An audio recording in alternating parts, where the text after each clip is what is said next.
All right. Well, good morning, everyone. Thank you for joining us. We are going to be sharing with you today the results of our latest Looking Ahead Together report. Just to give you a little bit of context of this, we did this 2 years ago. It was right after the pandemic started in 2020. In September of that year, we did a survey of all of our local businesses in the Laurel Ridge service region to kind of do a sense check and understand how were they faring. At that time in September 2020, we were all very hopeful that we were coming towards the end of the pandemic. Little did we know what was facing us ahead, but we did this survey to understand how our businesses were faring and what we could do at Workforce Solutions to support them. And we did a report called Looking Ahead Together and shared that data out with the community. And that data was not only beneficial, I think, for those of you in the business community, but also it was really informative at Workforce Solutions for driving our response and driving some new products and programs that we created to best support the local businesses. And then we decided it was time to redo this here now 2 years later and coming up on what looks like the endemic, I will say, to see how things have changed and where we all are. And so we sent this survey out earlier this year and collected the results, and we've put together another report. Everybody, let me get my slides to share here. Okay, everybody is going to get a copy of the report at the end of this webinar. We'll be emailing out the report as well as a link to the recording. And I'm trying to minimize some of these Zoom bars so that you can see my full slides, but it's not letting me do that. So hopefully my slides aren't being blocked too much. So just for those of you who don't know who I am, my name is Jaleese Fallon. I was a part of the team that worked on doing the survey. I am currently serving as an adjunct with Laurel Ridge, but formerly full-time part of the team. And so this is why I'm sharing the data with you, because I was really closely involved in collecting and analyzing the data and putting the report together. It's going to feel a little bit like information overload, which is why we're sending you the report after this, so you can take time to digest it. But please feel free to stop me and ask questions as I go through. I'll try monitoring the chat. I know we've got Larry and Tanya and Ramona on here who can help monitor the chat as well and answer any questions that you have. And then we'll open it up at the end for a live Q&A. So just to share with you some of the survey stats, as I mentioned, we did this earlier this year. We opened up the survey in the end of March, and we left it open for about a month. We sent this out to over 5,600 business contacts in the Laurel Ridge service region. We had 71 unique businesses that responded.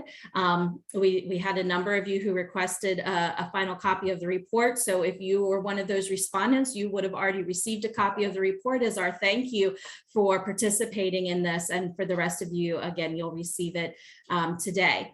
Just so you know who were the types of people who responded, here's just a little word cloud, but we are looking at high-level positions within the organizations, owners, presidents, CEOs, directors of operation, director of HR.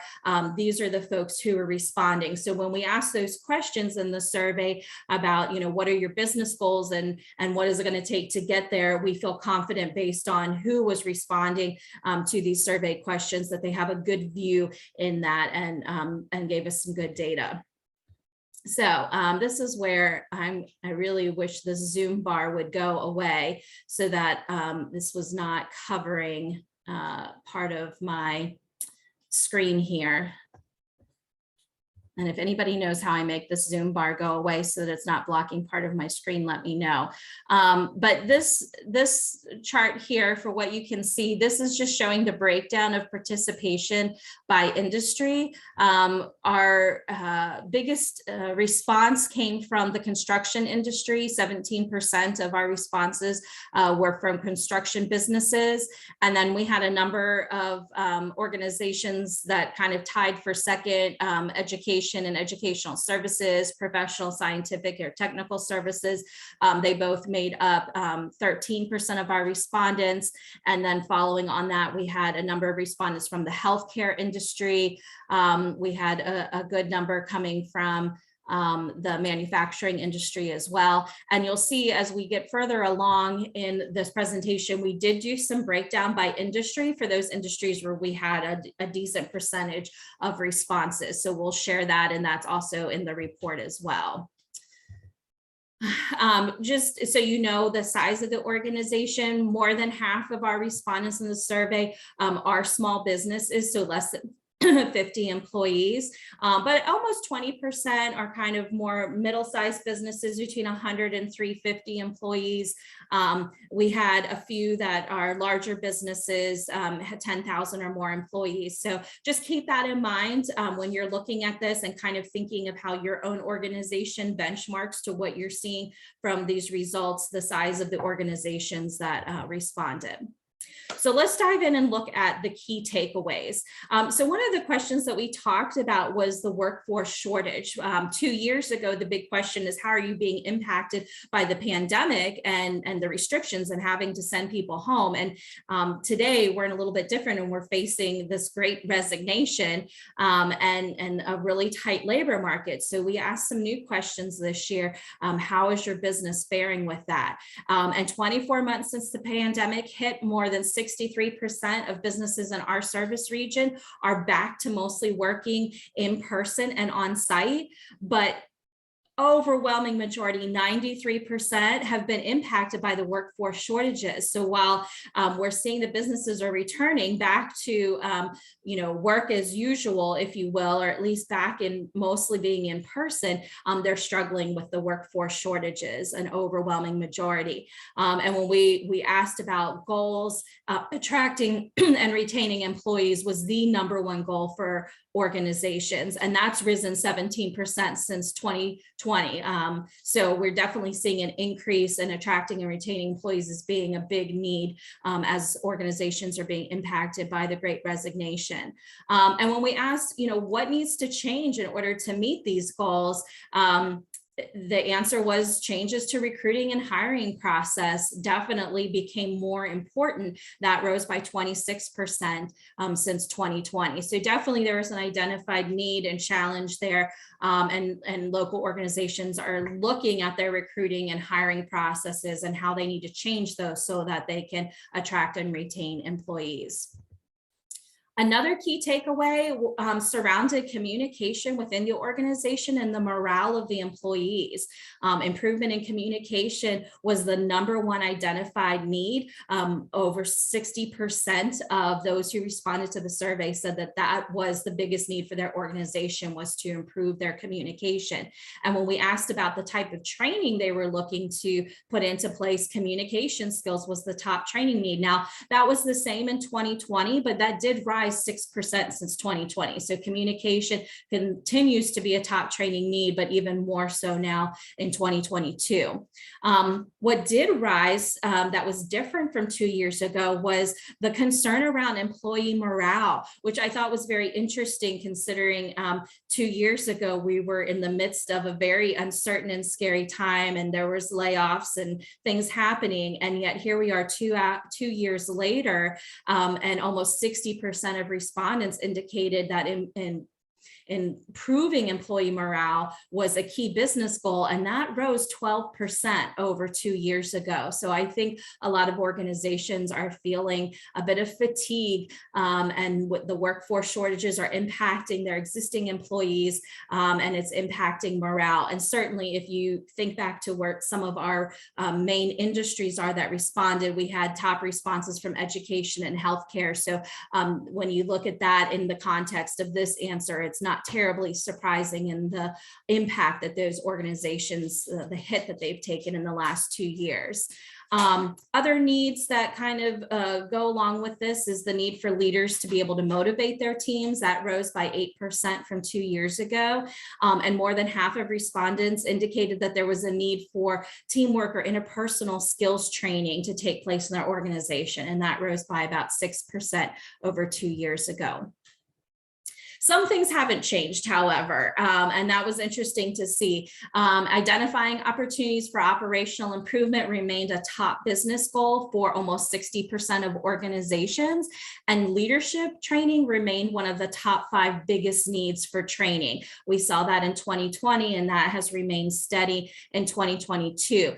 In fact, the desire for frontline leadership training, which really rose as a key trend 2 years ago, came up at 8% in responses. That need for frontline leadership training is so important right now. And 44% of the organizations who responded to the survey reported that they need to see a change in how their leadership motivates and leads their employees. And again, frontline leadership, the #1 training need identified specifically by healthcare organizations, and it was in the top 2 training needs identified by construction organizations.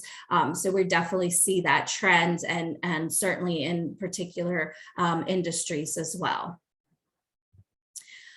So looking at this, and again, I'm sorry that the Zoom bar seems to be blocking some of the screen, but we did ask the question, you know, what's happened in terms of the work arrangement. And it's interesting because what we're seeing is in our local service region does not match the national trends. If you can find some data and research that are showing that a large majority of organizations nationally are keeping to at least a hybrid model where employees work some from offsite and some on-site. But what we're seeing here in our region is that the majority, 65%, most or all employees are on site 100% of the time. And again, I think that tracks back when you look at the industries that we've gotten responses from: healthcare, construction, education. A lot of these are industries where they have to be there in person. But locally, we do have about 18% that are mostly in a hybrid.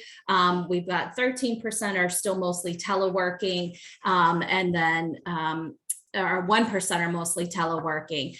So definitely some differences here than what the national average and trends are. So when we asked what your company's goals for the next 6 to 18 months are, you know, I shared some of the top goals. Certainly attracting and retaining employees was largely the #1 goal, almost 65% there. But some of the other goals that kind of rose to the top was strengthening relationships with customers, identifying opportunities for operational improvement. And then again, we talked about the strengthening and improving employee morale. So these are kind of the short-term goals that we're seeing companies, our organizations in our service region are really focused on. And I'll show you here in this next slide, these have changed slightly. If you look at this chart from 2020, we'll see that, of course, I mentioned strengthening and improving morale has risen as a goal, as well as attracting and retaining new employees. But we also see that improving and rebuilding customer relationships has risen slightly as a goal as well. So I think that's interesting that there are organizations 2 years after the start of the pandemic that are having some challenges with that. And then we've got some goals that have decreased in improving or expanding remote worker collaboration and technology. 2 years ago, that was a big goal, almost half of respondents, not so important anymore. And then also developing or expanding alternative products or service offerings was more of an important goal 2 years ago than it is now. When we asked about what needs to happen in order for organizations to meet these goals, as I mentioned already, right at the top there, 60% improved communication across the organization. That was the #1 identified target that needs to happen for organizations in our region to meet their goals. Following that, changes to recruiting and hiring process, improving workforce skills and their process knowledge, improving productivity and eliminating waste, improving customer service, and changes in leadership's ability to motivate and lead teams. These all came in between 40 to 50% of respondents identified these as things that need to happen in order for them to meet their short-term business goals. And this has definitely changed from 2 years ago. We see certainly an increase in the need to improve communication, but we also see an increase in changes to leadership's ability to motivate and lead, improving productivity, changes to recruiting and hiring process had a dramatic increase from 2 years ago, improving customer service, improving employee onboarding and the new hire experience. It was an interesting trend to see that, excuse me, these identified changes that have all risen over 2 years as needing to happen in order for organizations to meet their goals. And then we did ask organizations what training would help your organization. Of course, we're always curious to know that, so we can make sure at Laurel Ridge that we're meeting those demands, but it's also really telling on where the gaps are. And right at the top, communication skills, again, we've talked about that, but a very close second was teamwork and interpersonal skills training, followed by time management training, and again, that frontline supervisor leadership training was high there as well. And then just less than 40% also identified customer service training. So again, when we look at 2 years ago, we can see some changes. Communication skills, while it was the most noted training need in 2020, that has risen by about 6% as an increased need. Teamwork and interpersonal skills also rose significantly. Frontline leadership, supervisor training skills rose. Time management training had a big increase. Only about 28% of organizations cited that as a need 2 years ago. And now we had almost a 25% increase in that as an identified need. And customer service training also rose about 12%. The only training need that declined was middle manager leadership training. So if that's you in that middle management tier, congratulations. The identified need for that training has dropped a few percentage points. So let's take a little bit closer look at the workforce shortage impacts that our region is facing and how that's impacting businesses. So like I said before, 93% of respondents reported that they've been impacted in some way by the Great Resignation and these workforce shortages. So certainly our area is not immune to what's happening across the country, and a large majority have been impacted by this tight labor market. When we break it down and look at by company size, how organizations have been impacted by the workforce shortage, there are some differences that emerged. We look at the need to hire more unskilled or inexperienced workers in order to meet the gap. We see that large organizations and small businesses have been impacted by that and having to do that more than medium-sized businesses.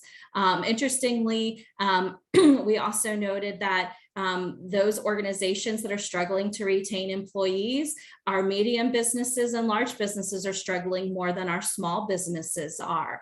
And then we look at about those organizations that lost a significant number of entry-level employees, again, the large businesses were the ones that were impacted the most by losing those entry-level employees. However, on the other side, when we asked about losing mid to senior level employees, that was our medium businesses. Our large businesses have not been impacted as much, losing those mid to senior level employees. And that is a little bit different than what some of the national trends and reports are showing, that more mid-career and middle management folks have been leaving, but that's not what our local region seems to be facing. So some interesting data there to understand how this workforce shortage has impacted businesses based on their size.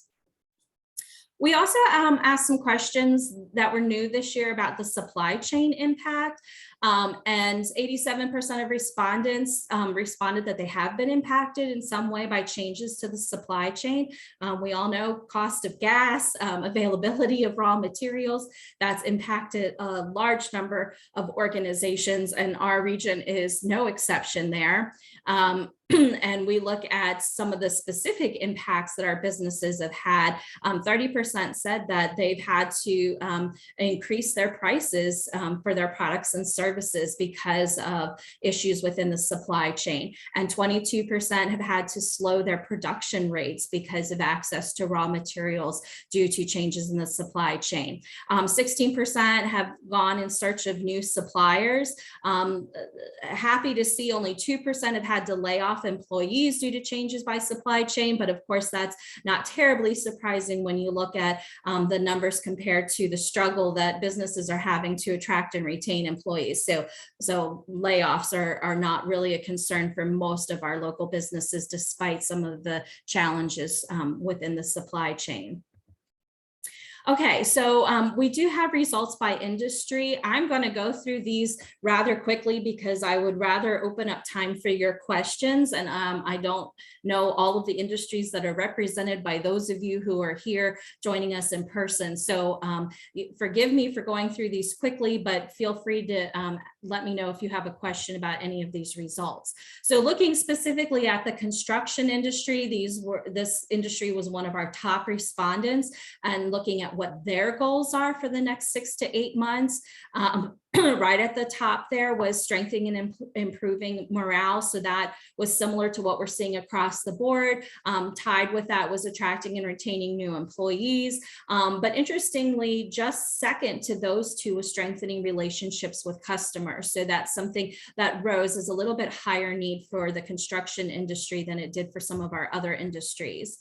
When we asked what needs to happen in order to meet those goals, we saw a number of things that kind of tied here at the top, but improving productivity and eliminating waste was the slim majority winner there by 12%. And then all coming in at 10% was improving customer service, improving communication across the organization, and making changes to the recruiting and hiring process. So these are the things that our organizations in the construction industry are focusing on. And then we asked them what training would help with their organization, and customer service training came to the top. Not surprising, since that was one of the top needs that they had. And then close second to that, we had time management training and frontline supervisor leadership training were tied there for the second most needed training. And just a side note, because that indication of that need for frontline supervisor leadership training has stayed steady from when we first did the survey 2 years ago, we did respond to that need, and we developed a frontline supervisor training called Leadership Base Camp, and it was geared for folks in the construction and manufacturing industries because of the data that we saw 2 years ago. So we're seeing that need continues. So we're going to continue to be offering that program at Workforce Solutions. We also worked with some local construction companies to develop a superintendent academy. So we have been trying to respond to those needs as we're seeing them come up for our local organizations and provide that training. We've also delivered customer service training for some of our construction companies as well.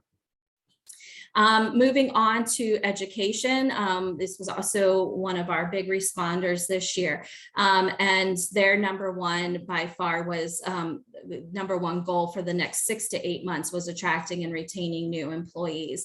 We know that our schools and educational institutions have been hit really hard with resignations. And so not surprising that that's such a big need. But tied for second, identifying opportunities for operational improvement, strengthening relationships with customers, and strengthening and improving employee morale came in as top goals for our education industry.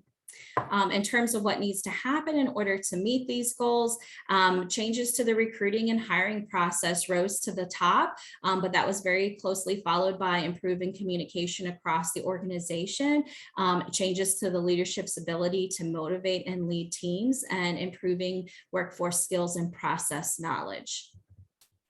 And when we asked our education industry folks what training would help their organization or business, not surprising, kind of matched up with those top needs they identified: customer service training, communication skills training. Those things rose to the top. And then also leadership, project management, time management, teamwork. These were all things that were identified as big needs for employees in this industry.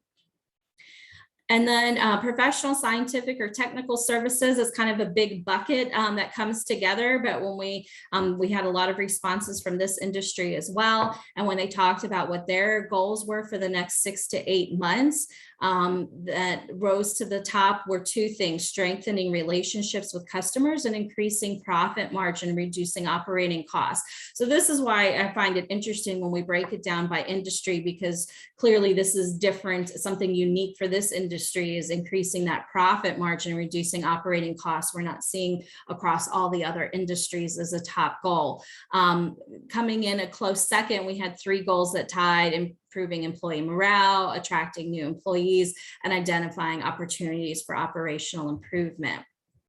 In terms of what needs to happen to meet those goals, the number one answer was improving communication. So it's interesting because even when we're seeing differences in what those short-term goals are across industries, in terms of what needs to happen to meet those goals, improving communication seems to be the identified answer or need to meeting those across all organizations. Close second there was improving customer service. And then in terms of what communication they need, not surprising, communication skills that rose to the top, as well as time management training. All right, looking at our healthcare and social assistance industry, when we ask them about their top goal for the next 6 to 8 months, identifying opportunities for operational improvement was key for them, and tied with attracting and retaining new employees, as well as strengthening and improving morale. So it's interesting to see that combination of those 3 for this industry and how important they are. And that was followed closely by strengthening relationships with customers. Asking what needs to change or happen in order to meet those goals.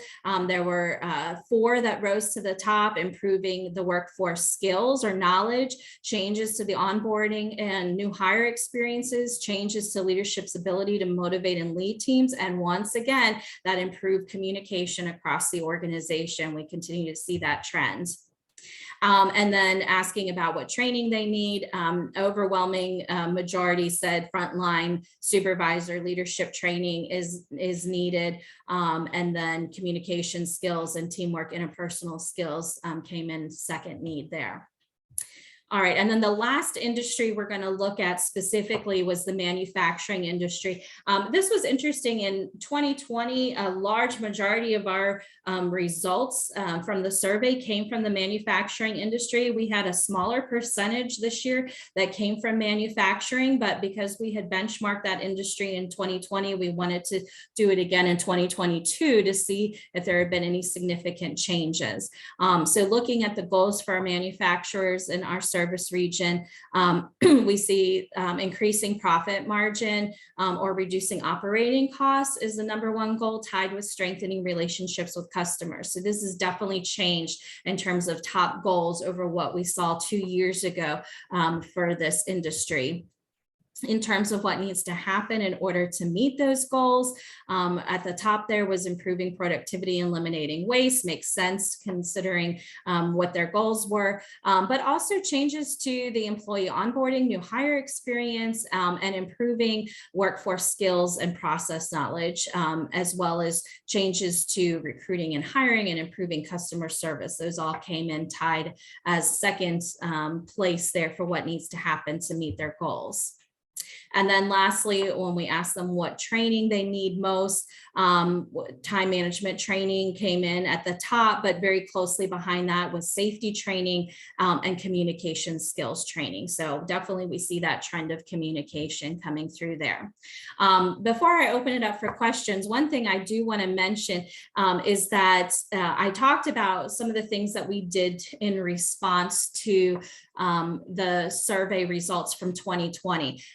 Some plans have been put into place already to respond to the results of what's taking place or the data we received here in 2022. And I'm just going to pause sharing for a moment and open up the report, which you'll be getting a copy of, where we talk about what those changes are. So let me open this up, and I want to share with you specifically the response that Workforce Solutions has made. So bear with me one moment. I'm going to come back and share my screen again.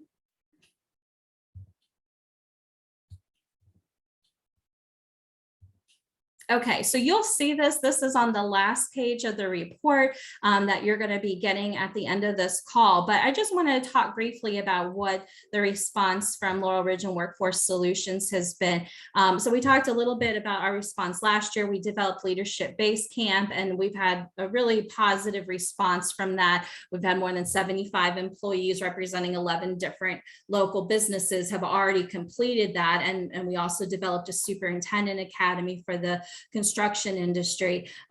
We also partnered with Virginia Career Works and developed a building maintenance program, and that had multiple benefits. It was training recent high school graduates who faced financial cultural roadblocks to give them the skills they needed to be hired in a job area that there was a huge shortage with maintenance supervisors. It started because there was an employer that could not find anybody to fit that need. And so it was a beautiful partnership. We did that with Virginia Career Works. We also have been trying to reach out to make sure we understand the big picture of all of our service region. And in spring of this year, we launched a Luray Page County Advisory Group, where we've been meeting with local businesses and representatives in the Page County Luray area to understand what the gaps are there for their local training needs, education opportunities, and the challenges that their businesses have. So we're continuing to do that to make sure that that southern part of our service region is having their needs addressed. But some things that are currently in development, particularly in response to this year's data, is we're continuing to help employers increase their training budget by 66%. A lot of the training services and programs that we offer through Workforce Solutions are eligible for Fast Forward funding. So this is funding that comes from the state of Virginia.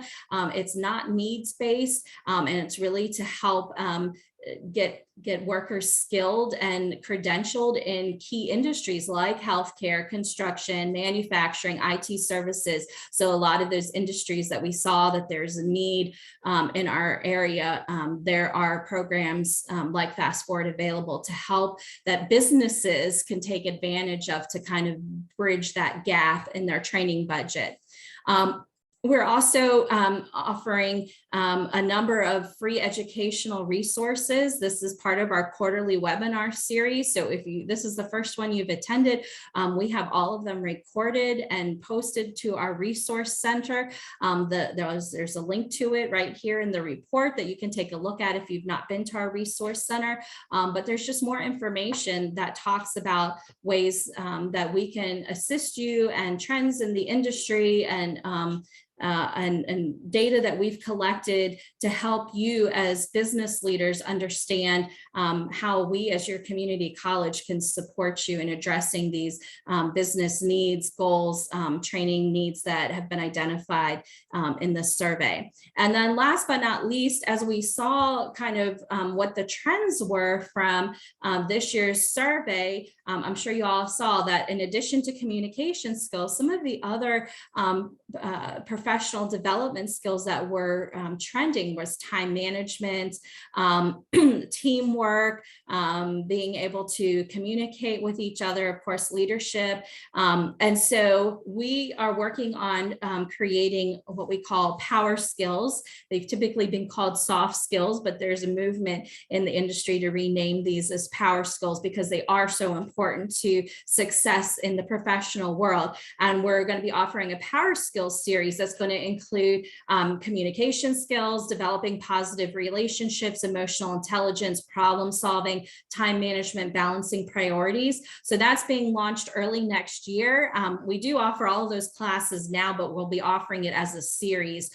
So employers or individuals can buy a pass to take multiple of those classes. So those are just a couple of ways that Workforce Solutions is already responding to the needs that we've seen reported in this data. And I do encourage you, once you get a copy of this report, to take some more time to read through that. And if you have any questions about any of the data that we've shared, about what we're doing in response, the programs and resources that are available to you for free, Larry Baker's your guy. His contact information is here. I'll zoom into this. I had it on my slide as well, but since I've got this up, you can reach out to him by email or give him a phone call, and he'll be happy to answer any questions you have. So all of that being said, I'm going to stop talking now, and I'm going to go and see what questions you have for me, what questions have come up in the chat, and feel free to take yourself off mute and ask any questions you might have.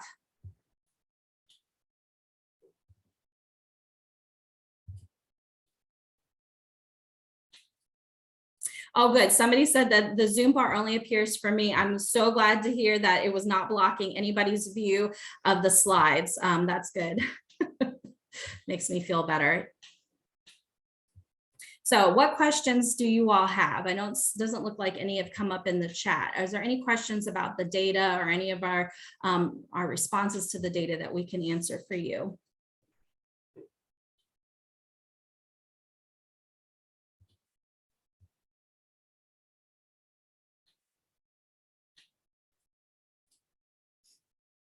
I'm guessing this means either I've overwhelmed you with information overload, or I did such a great job sharing the data that there's just no questions. That's what it was. Question. Oh, yes, go ahead. Oh, I didn't mean to speak. Oh, sorry, Janet. Hi, Janet. Hi, you Janet. Go first. No, I was just saying she did such a good job. That's why there were no questions. Well, I was just curious because you have such a unique perspective. You've worked so closely with the numbers and so closely with the employers. I am just curious from your standpoint, what personally and professionally was the biggest aha surprise for you? I think what was probably the thing that stood out most to me, maybe not an aha, because it's looking at everything that we've gone through the last 2 years, it's probably not super surprising, but just the need to improve morale. You know, it's a big one. And I think it ties into everything else that we're seeing. You know, we're coming off of 2 years of a pandemic and all of these unknowns and big changes. And then we've gone right from that into this major workforce shortage where people are leaving and organizations are having a hard time retaining people. So of course, employee morale has been impacted by that. Those who have been with their organizations through all of this have been drastically impacted. And even the best organizations that have done so much to incentivize and just really rally around their people are still struggling with burnout and with just the fatigue, I think, of what everybody's feeling over the last 2 years. So it's definitely impacted employee employee morale. I wish that I had a clear answer that came out of the data to say, here's what you should do, employers, to help improve employee morale. I don't think there's one silver bullet.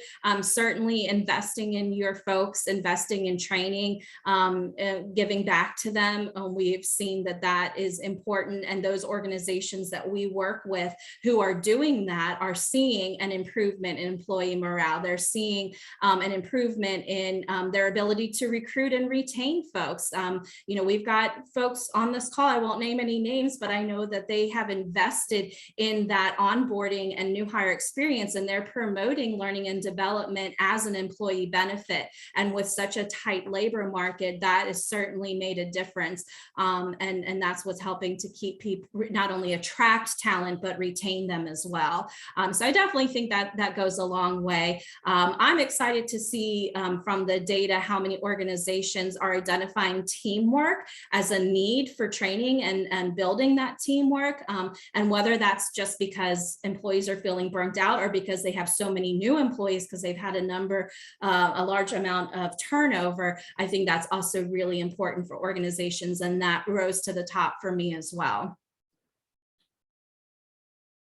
I see a question that just came up in the chat. Where may I view the survey results? Is it available online? So we are sending a copy of the report for free to everyone who attended the webinar. You'll be getting an email with a link to the recording as well as a copy of the report. But then we will also be loading it online into our resource our resource library. So it will be available both in your email and on the Workforce Solutions website.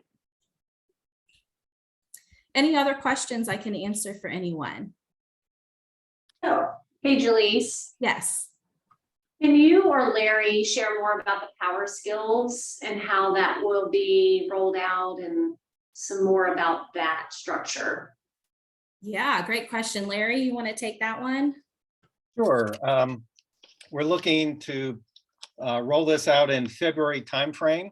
This will be offered not only in our open enrollment or scheduled classes that people can individually enroll, but also be providing a bundle pass for organizations.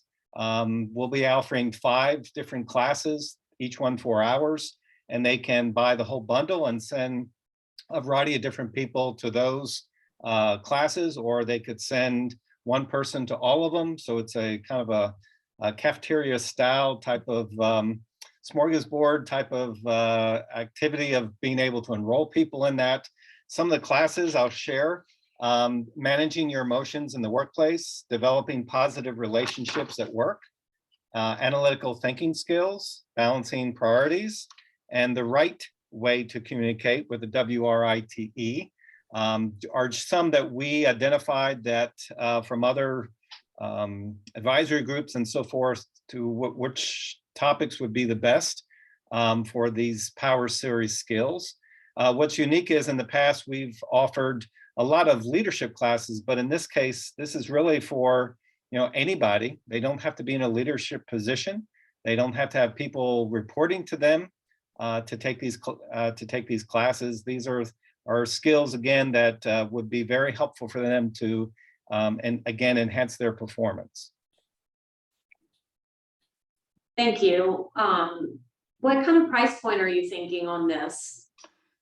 It's starting out at $189 for each class, but if you buy them in a bundle, we'll give them a discount for that, for those classes.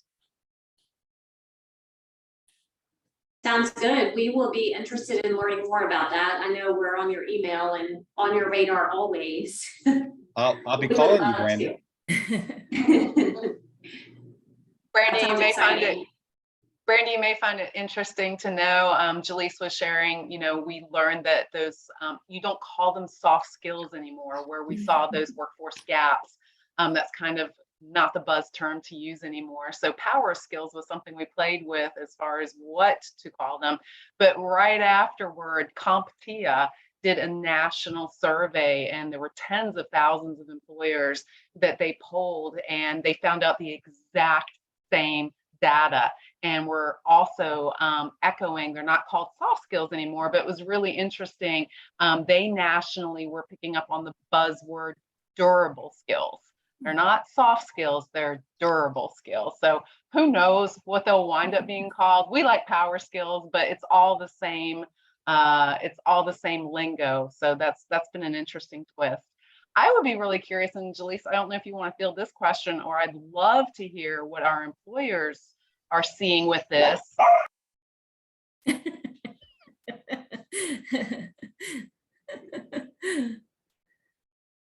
Jeannie Ann's talking. Drum roll, please. We're moving to the great resignation. What we're hearing is becoming the great regret. And I'm just curious if any of you all anecdotally are agreeing with that, or seeing that, or can articulate what that's looking like in your industry. Are we really shifting from the great resignation to the great regret? I'd be curious. So Jeannie, and your volume cut pretty low there. So anybody who didn't hear, she's saying that they're starting to rename the great resignation to, it's shifting to the great regret. And I don't know if anybody, any of our employers or businesses here on the webinar have feedback on that. Are you seeing a shift happening? I resigned, but I start my own business. Okay. So no regrets? No, just a lot of fumbling, just trying to move ahead. Yeah. Yeah. Good feedback.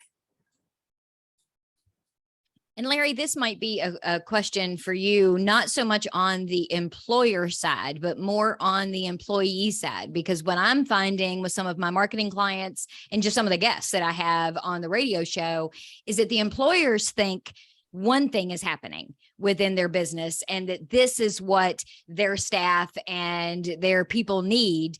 But the people that are actually doing the work think it's something else, that they, for example, these power skills, I can think of off the top of my head 3 different companies where their staff would be all in for this, but the owner or the supervisor or the management people might think, oh no, that's not important for us. Is there a way to maybe pivot? Ugh, I hate that word now, this to the employee and maybe offer some sort of internal survey like what you've done for the employees to give to, or the employers to give to their employees, where the results come to you, not necessarily to the boss, so that you can then help them put together a plan that keeps, from a retention perspective, I think that would be amazing. That was a lot of rambling, so I'm sorry. You got me on the spot. I'm not sure. A great perspective. I think we acknowledge that. Can acknowledge that throughout, it is difficult to get to the employees, and the employees do have a different perspective than somewhat of the leaders might. The leaders might think everything is rosy, and without some engagement with their employees, they may not hear the whole story or see the whole story, you might say. So I know we may have to look into that. What's unique in this, and that again, these power skills, is that individuals can enroll in this. They don't have to go through their company per se, although companies will usually pay for this. They can, again, enroll through their own individually. And Janet, it's interesting you asked that question, because I was just monitoring the chat, and Lewis also asked the question if we had a report from the employee perspective on what the work environment is and what they're looking for. And we don't have that data on a large scale, but we have worked with some of our local businesses in doing administering 360 assessments internally in their organizations, which are really powerful, because while a lot of companies will do employee surveys or sentiment surveys,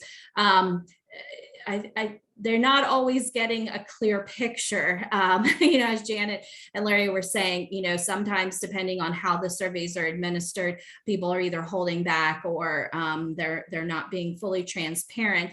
And also, let's face it, we all kind of have our own view of things, and what we might think we're strong in and what's going well may not be what our colleagues and our direct reports see. So 360 assessments are so powerful in giving that full that full view of the organization and also of a leader and a department.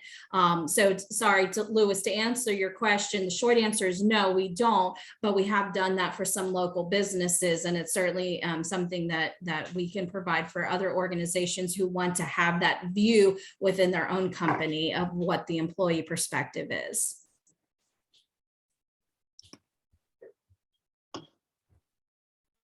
Great questions. Any other questions?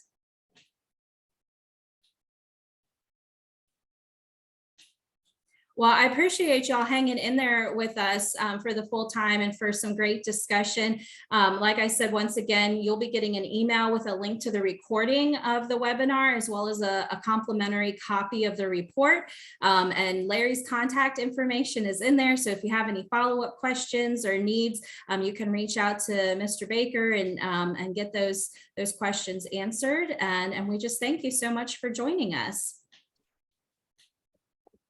Thank you, Thanks, Julie. Jaleese. Thanks.